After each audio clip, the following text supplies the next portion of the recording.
Want to master your Spanish?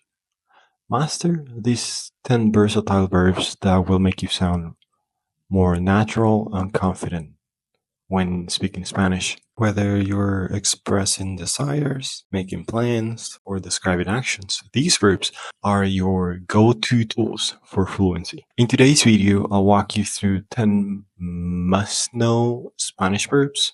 We'll define each verb, learn how to conjugate it for yo and tú, and go over examples to see them in action.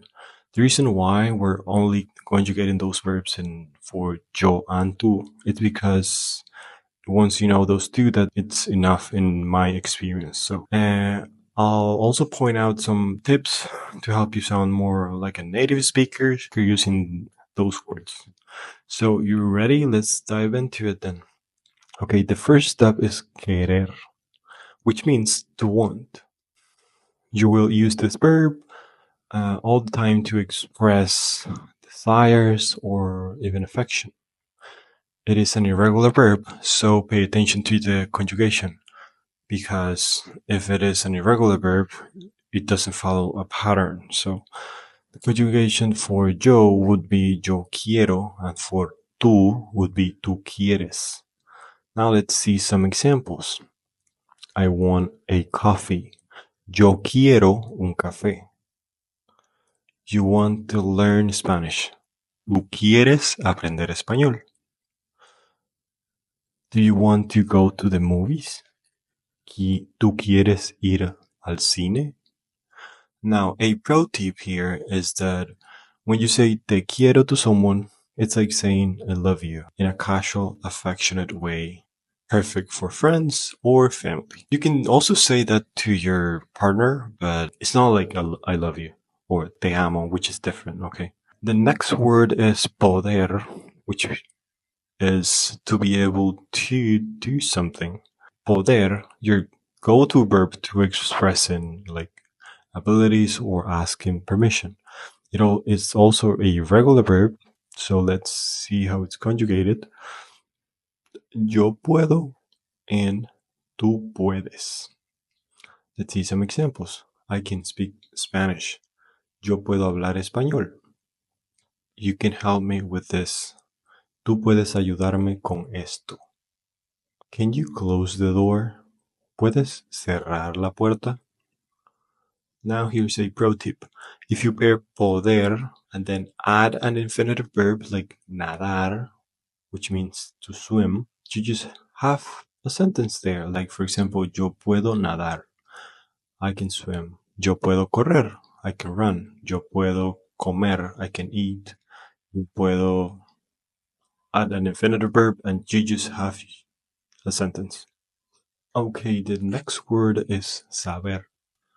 To know, it's like to know information. This word means like to know information. Like for example, saber, it's all about knowing facts, information, or how to do something. But don't confuse it with conocer. We'll get there soon.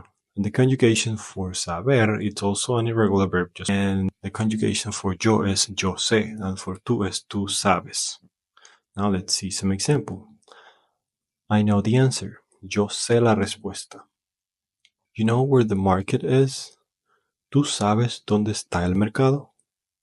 Do you know how to cook shrimps?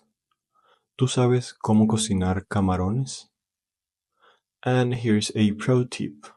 Use saber for knowledge and skills, like sé tocar la guitarra. I know how to play the guitar. I know how to play the piano. Yo sé cómo tocar el piano. Now, our next word is conocer, which is not the same as saber.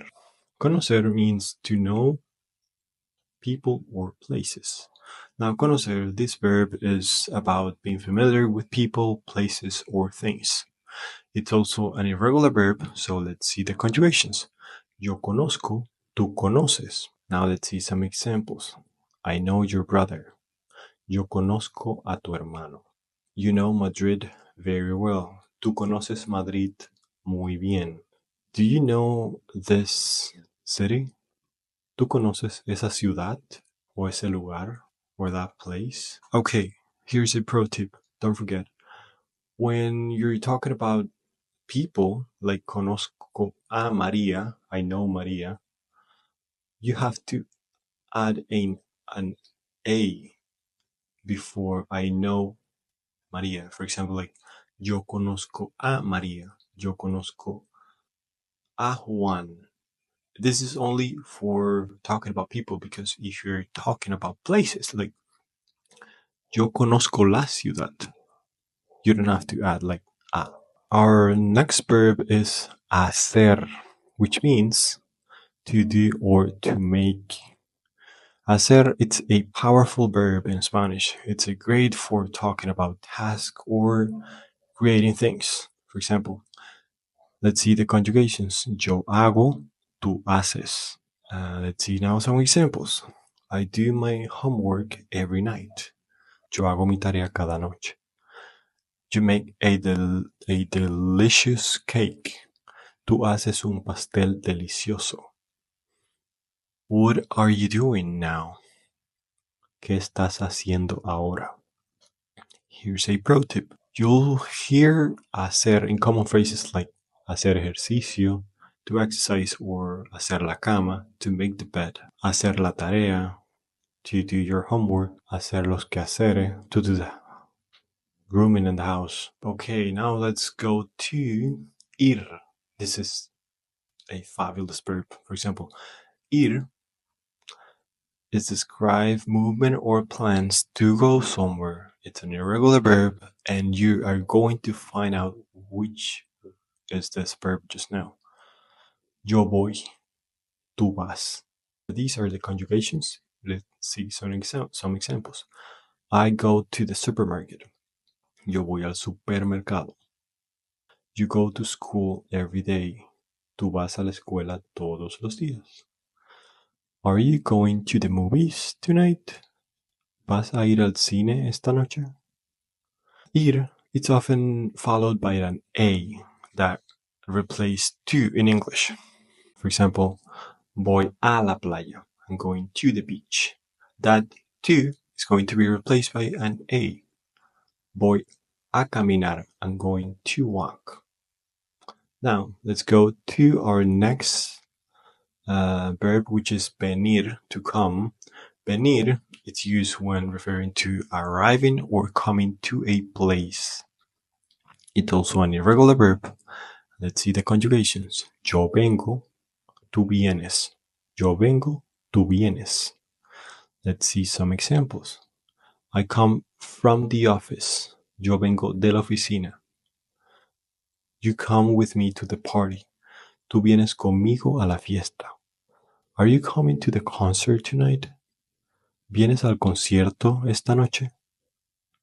Okay, and here's a pro tip. Think of venir as the counterpart to ir, which focuses on going rather than coming. Going rather than coming. It's a little bit tricky, I know. Okay, and the next stop is decir, which means to say or to tell. Decir, it's used to express or communicate something.